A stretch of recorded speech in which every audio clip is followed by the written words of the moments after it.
Hello guys, आपका फिर से हमारे यूट्यूब चैनल गुडविल जीएस और इंग्लिश ज्ञान गंगा पर स्वागत है। और आज हम अपने इस लेसन में भारत के अर्थशास्त्र से संबंधित चौथे लेसन को लेकर आए हैं। और ये हमारा चौथा लेसन है जो आधारित है आर्थिक नियोजन पर, अर्थात भारत में आर्थिक नियोजन के अंतर्गत हम लोग कुछ तथ्यों को आज पढ़ेंगे जो काफ़ी एग्ज़ाम के दृष्टिकोण से काफ़ी महत्वपूर्ण हैं। ठीक है, तो भारत में आर्थिक नियोजन को पढ़ना है हमें। और यहाँ से संभावित प्रश्न जहाँ पर बन रहे हैं, ठीक, हम सारे तथ्यों को लेकर आए हैं और आई होप आप इसको एंजॉय करेंगे और इसमें जो एग्ज़ाम ओरिएंटेड पॉइंट्स हैं उसको आप खुद से समझकर लगाने का प्रयास करेंगे। हालांकि मैंने पूरा जो है डिस्क्रिप्शन सहित शॉर्ट डिस्क्रिप्शन दिया है, ब्रीफ में, बहुत ज़्यादा डिटेल में नहीं है, लेकिन एग्ज़ाम ओरिएंटेड हैं और यहाँ से बिंदु पूछे जाते रहे हैं। ठीक, चलिए, आर्थिक नियोजन है क्या? आर्थिक नियोजन किसे कहते हैं, पहला प्रश्न यही बनता है। तो राज्य के सभी साधनों द्वारा देश की आर्थिक संपदा और सेवाओं की एक निश्चित अवधि हेतु आवश्यकताओं का पूर्वानुमान लगाना ही आर्थिक नियोजन है। तो ये शब्द जो है थोड़े से कठिन है। ठीक है, मतलब ये वाक्य थोड़ा सा कठिन है जिससे हो सकता है आप निश्चित रूप से ना समझ पाएँ कि क्या है। तो राज्य के सभी साधनों द्वारा, सभी साधन यानी अभियोजन होता है या अभिकरण होता है।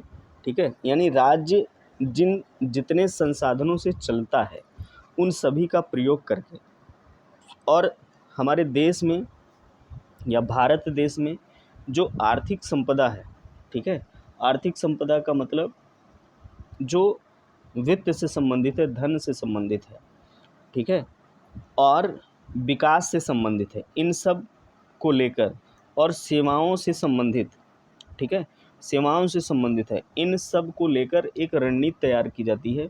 और उस रणनीति के तहत हम आवश्यकताओं को देखते हैं कि किस क्षेत्र में कितनी आवश्यकता है, कितने धन की आवश्यकता है, और एक पूर्वानुमान के तहत, ठीक है, सरकार या सरकारी तंत्र एक पूर्वानुमान लगाते हैं और पूर्वानुमान के तहत यह निश्चित करते हैं कि किस क्षेत्र में हमें कितना डेवलप करना है और उसके लिए कितना धन लगेगा, और वही धन खर्च करना ही उस मद में क्या कहलाता है, आर्थिक नियोजन कहलाता है।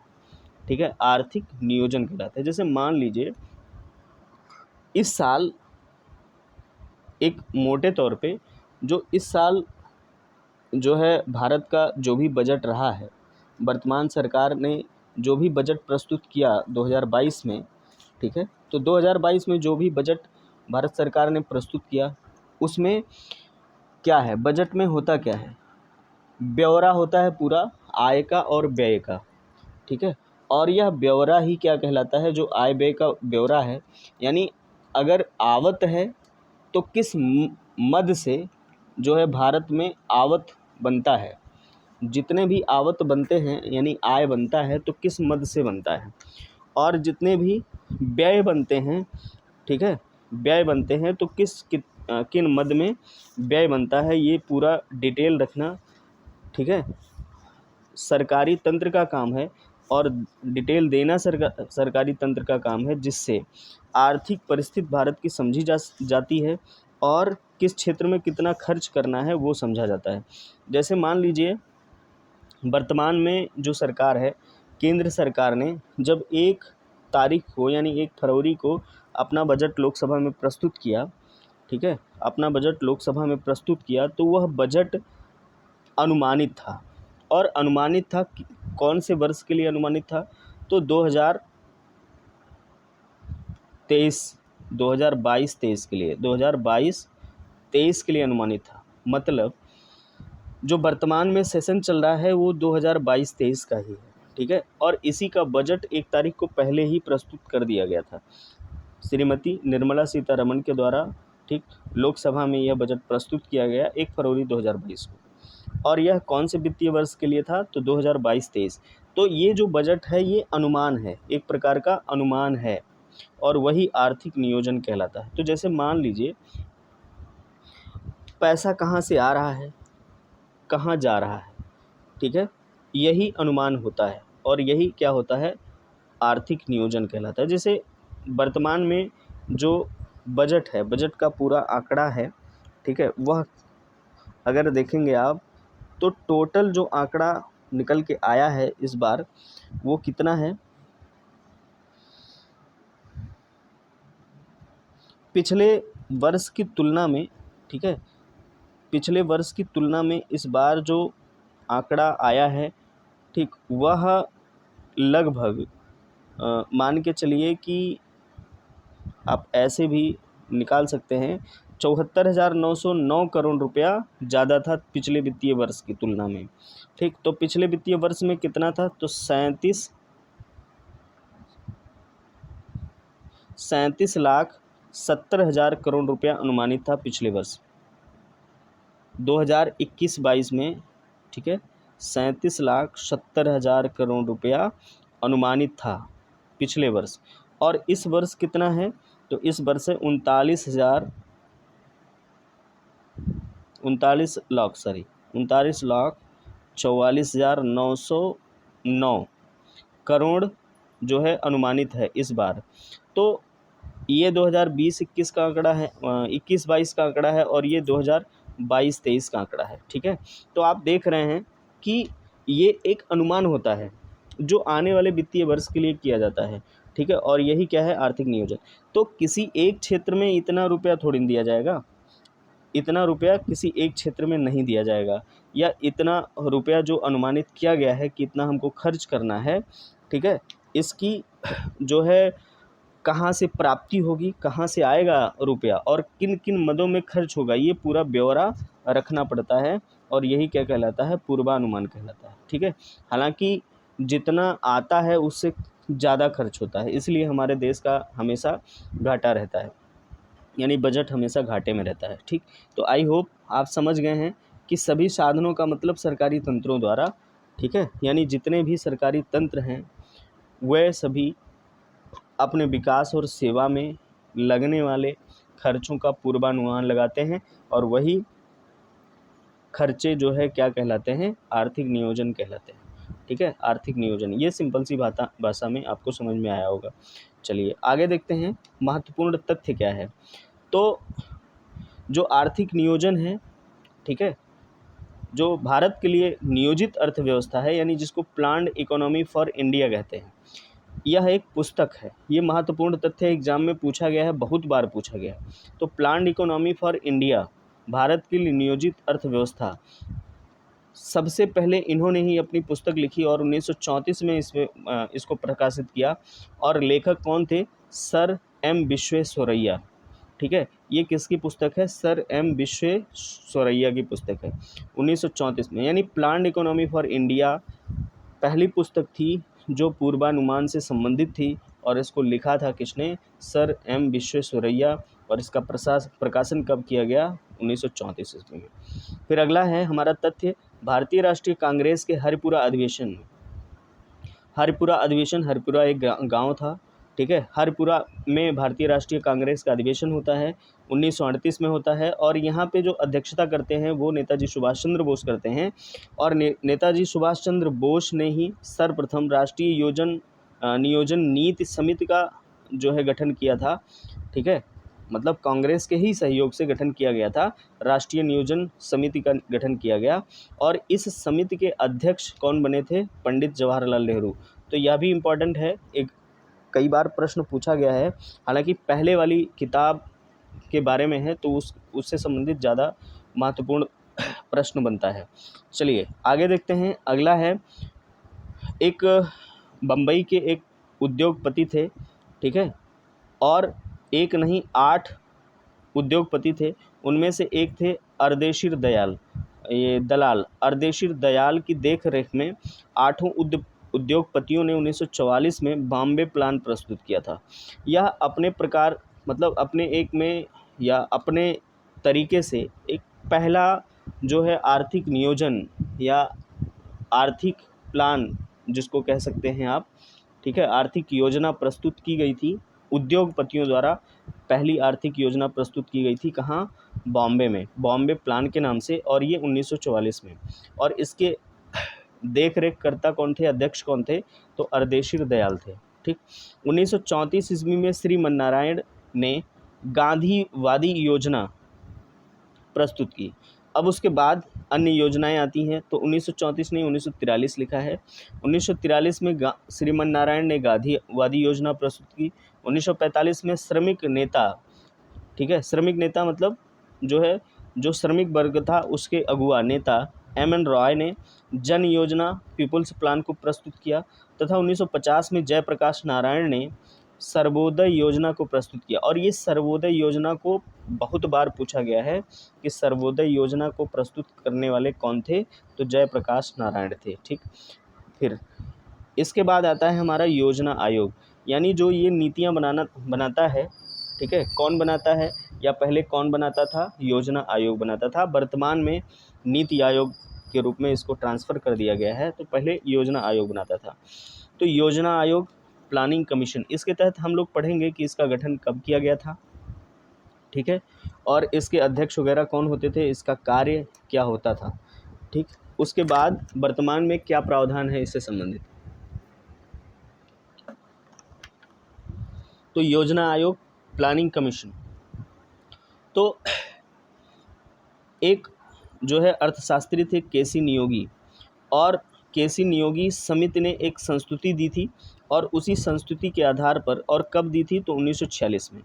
1946 ईस्वी में केसी नियोगी समिति ने एक संस्तुति दी, और उसी संस्तुति के आधार पर 15 मार्च 1950 को एक गैर संवैधानिक निकाय, ठीक है, गैर संवैधानिक का मतलब संविधान में इसकी व्यवस्था नहीं की गई है, और परामर्शदात्री निकाय योजना आयोग का गठन किया गया। ठीक है, परामर्शदात्री का मतलब यह सरकार को केवल परामर्श देती है, सरकार को केवल परामर्श देती है, इसका और कोई काम नहीं है। ठीक है, तो परामर्शदात्री संस्था है ये, और ये गैर संवैधानिक निकाय है। ठीक है, और इसका गठन कब किया गया था, 15 मार्च 1950 को।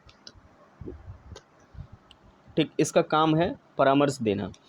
इसके अध्यक्ष कौन होते थे, तो देश का प्रधानमंत्री होते थे, देश के प्रधानमंत्री होते थे, जो है पदेन होते थे। पदेन का मतलब है कि अपने आप जो प्रधानमंत्री होगा वही इसका अध्यक्ष हो जाएगा। एक उपाध्यक्ष होते थे, और 3 पूर्णकालिक सदस्य और 1 अंशकालिक सदस्य होते थे। तो उस समय 3 पूर्णकालिक सदस्य और 1 अंशकालिक सदस्य होते थे। ठीक है, और इसके साथ, ठीक है, अन्य सदस्यों में भारत के वित्त मंत्री, रक्षा मंत्री और गृह मंत्री भी पदेन सदस्य होते थे। यानी ये तीनों लोग, ठीक, अपने पद पर आते ही अपने आप योजना आयोग से संबंधित पद को शोभित करने वाले होते थे। इसके यानी योजना आयोग के जो प्रथम उपाध्यक्ष थे, प्रथम अध्यक्ष की बात करेंगे तो पंडित जवाहरलाल नेहरू थे, क्योंकि वही जो है भारत के पहले प्रधानमंत्री थे, तो प्रथम अध्यक्ष वही बनते हैं। प्रथम उपाध्यक्ष कौन थे, तो गुलजारी लाल नंदा थे। प्रथम उपाध्यक्ष इसके कौन थे, गुलजारी लाल नंदा। और इसके अंतिम उपाध्यक्ष कौन थे, ठीक है, तो 2014 तक मोंटेक सिंह अहलूवालिया थे। कौन थे, मोंटेक सिंह अहलूवालिया। ठीक है, मोंटेक सिंह अहलूवालिया, ये इसके अंतिम उपाध्यक्ष थे। ठीक, चलिए आगे देखते हैं।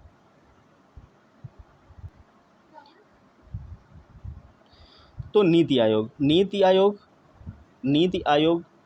ठीक है, जो 1950 के दशक में गठित योजना आयोग थी। योजना आयोग के स्थान पर ही प्रधानमंत्री नरेंद्र मोदी ने 15 अगस्त 2014 को अपने लाल किले के प्राचीर से राष्ट्र के उद्बोधन में या संबोधन में नीति आयोग से संबंधित बात कही थी। और यह कब कही थी, 15 अगस्त 2014 को घोषणा किया था कि नीति आयोग गठित किया जाएगा।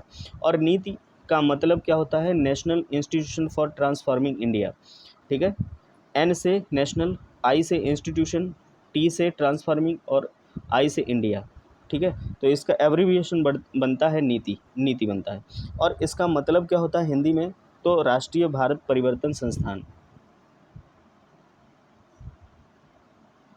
राष्ट्रीय भारत परिवर्तन संस्थान, ये इसका हिंदी है। ठीक है, राष्ट्रीय भारत परिवर्तन संस्थान। और ये दोनों एग्जाम में पूछा गया है, आपको याद करना है। तो उद्बोधन कब दिया था या संबोधन में कब इसकी बात कही थी, तो 15 अगस्त 2014 को। और अगले ही वर्ष यानी 2015 में 1 जनवरी को नीति आयोग का गठन किया जाता है, नीति आयोग का अस्तित्व बन जाता है।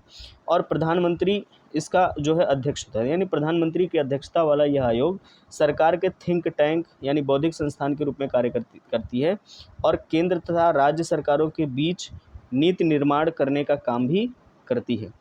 तो थिंक टैंक का मतलब क्या हो गया, जो भी नीतियाँ बनानी होगी, ठीक है, उससे संबंधित सुझाव सरकार को देने के लिए कौन आगे आती है, तो ये नीति आयोग आती है, ठीक है।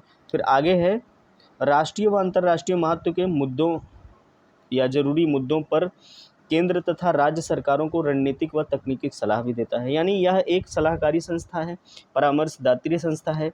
तो अगर राष्ट्रीय व अंतर्राष्ट्रीय महत्व के जरूरी मुद्दे हैं, बहुत इम्पॉर्टेंट हैं, तो उस पर जो है अपनी राय भी देने का काम करती है ये संस्था, ठीक है। और इसमें सदस्यों की बात करेंगे तो जितने भी राज्य के मुख्यमंत्री होते हैं, यानी सभी राज्यों के मुख्यमंत्री और केंद्र शासित प्रदेशों के उपराज्यपाल, ये सब नीति आयोग के अधिशासी परिषद का मतलब गवर्निंग काउंसिल में अपने आप सदस्य बन जाते हैं, ठीक है, अपने आप सदस्य बनते हैं। और इसका अध्यक्ष कौन होता है, तो भारत का प्रधानमंत्री ये पदेन होता है। तो नीति आयोग के प्रथम अध्यक्ष कौन थे, तो प्रधानमंत्री नरेंद्र मोदी थे, ठीक है, नरेंद्र मोदी। वर्तमान में भी यही हैं, दूसरे अध्यक्ष भी यही माने जाएंगे, क्योंकि 2015 में इसका गठन होता है और यह व्यवस्था है कि योजना आयोग की तरह इसमें भी प्रधानमंत्री पदेन अध्यक्ष होगा। तो इसमें ना कोई जो है नियुक्त किया जाता है अध्यक्ष के रूप में और ना ही किसी को हटाया जाता है। तो जो प्रधानमंत्री बनता है वो अपने आप नीति आयोग का अध्यक्ष बन जाएगा। इसमें एक उपाध्यक्ष और एक मुख्य कार्यकारी अधिकारी का प्रावधान किया गया है। मुख्य कार्यकारी अधिकारी को क्या कहते हैं, CEO, यानी चीफ एग्जीक्यूटिव ऑफिसर कहते हैं, ठीक। फिर उसके बाद अगर उपाध्यक्ष की बात करें तो जो पहले उपाध्यक्ष थे कौन थे, तो अमेरिका में पढ़ने वाले या अमेरिका में पढ़ाने वाले एक प्रोफेसर थे, अमेरिका के कोलंबिया यूनिवर्सिटी में पढ़ाने वाले एक प्रोफेसर थे, कौन थे, अरविंद पनगड़िया, और वही नीति आयोग के पहले उपाध्यक्ष बने। पूर्णकालिक सदस्यों में बात करें तो प्रोफेसर विवेक देव राय थे और VK सारस्वत थे, यानी ये पूर्णकालिक सदस्य थे, यानी जब तक ये रिटायर के स्तर पर नहीं पहुंच जाते हैं तब तक इनको जो है यहाँ पर सदस्य के रूप में नामित किया गया था। वर्तमान में क्या स्थिति है, वर्तमान में स्थिति है इसकी कि इसके अध्यक्ष प्रधानमंत्री नरेंद्र मोदी हैं, जो कि पहले भी थे, प्रथम भी थे, यानी नीति आयोग के प्रथम अध्यक्ष भी रहे हैं। उपाध्यक्ष हैं डॉक्टर राजीव कुमार। तो वर्तमान में उपाध्यक्ष यानी दूसरे उपाध्यक्ष हैं डॉक्टर राजीव कुमार और पहले कौन थे, अरविंद पनगड़िया, ठीक है, अरविंद पनगड़िया थे। चलिए आगे देखते हैं अगले तथ्य में क्या है। अगले तथ्य में हमारे सामने है मुख्य कार्यकारी अधिकारी। तो वर्तमान में जो मुख्य कार्यकारी अधिकारी हैं अर्थात सचिव हैं वो कौन है, अमिताभ कांत, और यही पहले भी थे शायद, ठीक है, अमिताभ कांत। हाँ, पहले ये थी सिंधु श्री खुल्लर थी। सिंधु श्री खुल्लर जो है 1975 बैच की IAS अधिकारी थी, ठीक है, और अप्रैल 2012 से और 2014 तक, यानी जब तक योजना आयोग का अस्तित्व था तब तक यह जो है योजना आयोग की सचिव रही हैं। तो इसीलिए इनको नीति आयोग का भी सचिव बनाया गया है, ठीक है। ये 2012 से लेकर 2014 के अंत तक योजना आयोग की सचिव रही हैं और ये 1975 की बैच की IAS अधिकारी थी, ठीक। पूर्णकालिक सदस्य में कौन है, डॉक्टर विनोद पाल हैं, ये लोक स्वास्थ्य से हैं, अर्थात जो है डॉक्टर हैं। विजय कुमार सारस्वत हैं और ये पूर्व DRDO सचिव रह चुके हैं, ठीक है, सेक्रेटरी थे DRDO के। फिर उसके बाद रमेश चंद्र हैं और ये कृषि विशेषज्ञ हैं, यानी इन तीनों को शामिल किया गया है पूर्णकालिक सदस्य के रूप में, ठीक है। फिर अगले हैं पदेन सदस्य कौन है। पदेन सदस्य का मतलब है प्रधानमंत्री के बाद अन्य सदस्य भी पदेन होते हैं, यानी कुछ मंत्री होते हैं मंत्रालय से संबंधित, ठीक है, जो पदेन होते हैं, जैसे राजनाथ सिंह रक्षा मंत्रालय, यानी रक्षा मंत्रालय के पद पर जो भी आएगा वह इसका पदेन सदस्य होगा। निर्मला सीतारमण तो वित्त मंत्रालय, यानी वित्त मंत्रालय में जो भी आएगा वह इसका पदेन सदस्य होगा। गृह मंत्रालय में जो भी आएगा अर्थात अमित शाह जो है इसके पदेन सदस्य हैं। नरेंद्र सिंह तोमर ये केंद्रीय मंत्रालय से हैं, ठीक है, ये भी पदेन सदस्य से संबंधित हैं, केंद्रीय मंत्री हैं। फिर उसके बाद विशेष आमंत्रित मंत्री भी होते हैं इसमें।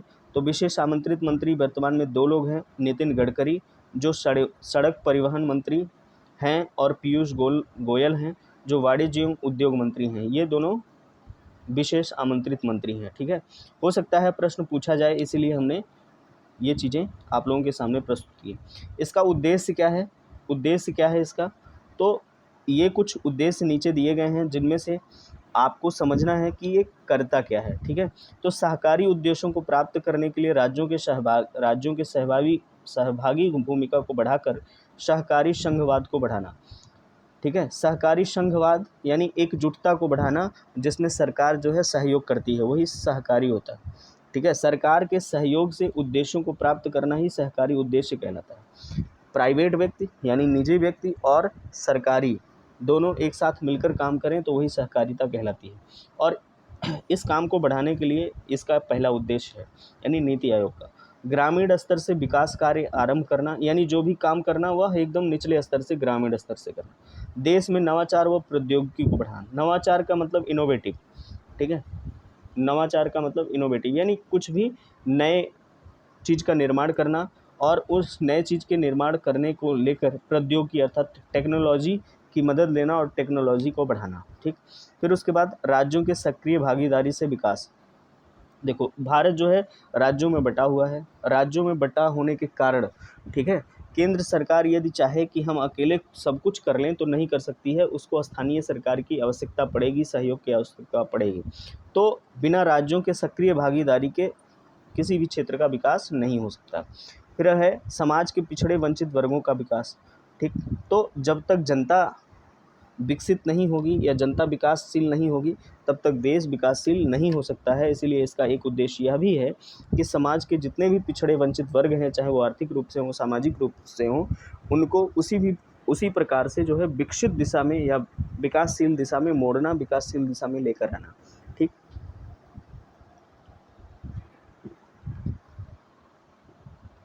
फिर है बॉटम टू टॉप रणनीति। एक ऐसी रणनीति का निर्धारण करना जो निचले स्तर से शुरू हो और जो है टॉप स्तर तक लेकर जाए। ठीक है, यही है बॉटम टू टॉप। फिर उसके बाद एसडीजी लक्ष्यों की प्राप्ति। एसडीजी का मतलब सस्टेनेबल, ठीक है, डेवलपमेंट गोल। तो एसडीजी यानी सतत विकास लक्ष्यों की प्राप्ति, यानी जो है लगातार जितने भी विकास के लक्ष्य बनाए जाएं उन सबको प्राप्त करते हुए, ठीक है, विकास की अवधारणा को बनाए रखना ही इसका एक उद्देश्य है, यानी इसका जो है उद्देश्य के अंतर्गत आता है। फिर अगला है कृषि उद्योगों में निवेश व तकनीकी को बढ़ावा देना। ठीक है, कृषि व उद्योगों में निवेश व तकनीकी को बढ़ावा देना। कृषि में निवेश करना और नए प्रकार के उद्योगों को लगाना और उनमें जो है टेक्नोलॉजी को बढ़ावा देना भी इसका उद्देश्य है। देश में गरीब तथा बेरोजगारी को कम करना। ठीक है, तो यहाँ पे कम करना ज़्यादा उचित है, क्योंकि ख़त्म करना तो पॉसिबल नहीं लग रहा है, इसलिए कम करना ज़्यादा उचित है। तो देश में गरीबी तथा बेरोजगारी को कम करना। शिक्षा व स्वास्थ्य स्तर में सुधार करना। ठीक है, शिक्षा में सुधार करना और स्वास्थ्य स्तर में सुधार करना भी इसका एक लक्ष्य है। विकास की प्रक्रिया से वंचित लोगों तक विकास की पहुंच निश्चित करना, यानी कुछ ऐसे भी वर्ग हैं जो विकास का मतलब ही नहीं जानते हैं, अभी भी कुएं का पानी पी रहे हैं, अभी भी ऐसे खराब नल का पानी पी रहे हैं जहाँ पर जो है बहुत ज़्यादा समस्याएं उत्पन्न हो जाती हैं, जिसके कारण तो ऐसे लोगों को विकास की मुख्य धारा से जोड़ना भी इसका लक्ष्य है। फिर नीति आयोग द्वारा 15 वर्षीय दृष्टिकोण, यानी यह जो है दृष्टिकोण लेकर चल रहा है नीति आयोग 15 वर्ष का, और जिसमें से 7 वर्षीय मध्यकालिक रणनीति होती है। यानी जो मध्यकालिक रणनीति है वह कितने वर्ष की है? 7 वर्ष की, लेकिन उसको प्राप्त करने के लिए 2 से 3 टुकड़ों में बांटा जाएगा और क्या रखा जाएगा? 3 वर्षीय कार्य योजना। 15 वर्ष को 5 टुकड़ों में और 7 वर्ष को 2 टुकड़ों में, यानी 3-3 वर्ष की कार्य योजनाओं के तहत लक्ष्य निर्धारित किया गया है, और उस रणनीति के तहत पूरी दृष्टिकोण को प्राप्त करने का काम करता है कौन? ठीक है, नीति आयोग योजना बनाता है। ठीक, चलिए आगे देखते हैं। अगला है हमारा बिंदु इससे संबंधित कुछ शाखाएं हैं, ठीक है। नीति आयोग से संबंधित कुछ शाखाएं हैं, यानी आयोग की जितने आयोग बनते हैं उसकी कुछ शाखाएं होती हैं। एक है टीम इंडिया ब्रांच, यानी टीम इंडिया ब्रांच का मतलब होता है, ठीक है, कि भारत की एक भारतीय टीम की एक शाखा होगी जिसमें भारत के जो भी मंत्रालय होंगे या मंत्रालय होंगे या मंत्रीगण होंगे, वो एक टीम इंडिया की भांति काम करेंगे, ठीक है। जिससे केंद्र और राज्यों के बीच क्या होगा, इंटरफेस होगा। इंटरफेस का मतलब जो भी काम होगा, ठीक है, वह सुचारू रूप से चलाया जाएगा, ठीक। तो टीम इंडिया ब्रांच है।